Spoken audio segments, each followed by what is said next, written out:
Akala ko nakaalis ka na. Oh, shoot. Ito, wait lang. Ito, may message ko siya kung nakabook na. Okay, sige. Okay. So, ayan. Shout out sa mga simang na nakapasok today, mga my loves. Hello. Ayan, may bago na naman tayo, si Simang. Nakakatawa yung Simang. Para akong kinikiliti pag sinasabi ko si Simang. Mga my loves, may tawag na tayo sa mga bashers natin. Simang. Simangot. Simangot all day. Mga busangot. Diba? Huwag tayo guys sa kanila, guys. Pag nakita natin sila, basahin lang na tapos, hi si Ma'am!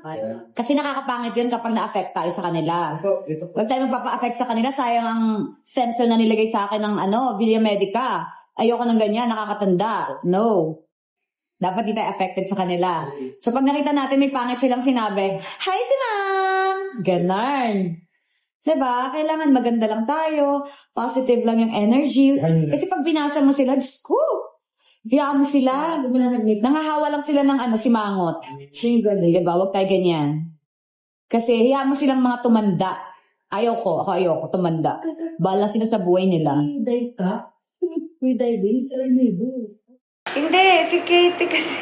Hindi ako makabook ng Grab. Si ate, Oh my God. Jem, sabi ko sa kanya, mag-try niya mag-book. Hindi makabook pa rin? Wala, wait. Kaya akala ko nakaalis ka na. Oh, shoot. Ito, wait lang. Ito, may message ko siya kung nakabook na. Okay, sige. Okay. Basta umalis ka na, Chris. Okay. Okay, para tatanungin ko kasi kung nakabook. Nag-makeup pa ako eh. My God! Charot. Ano?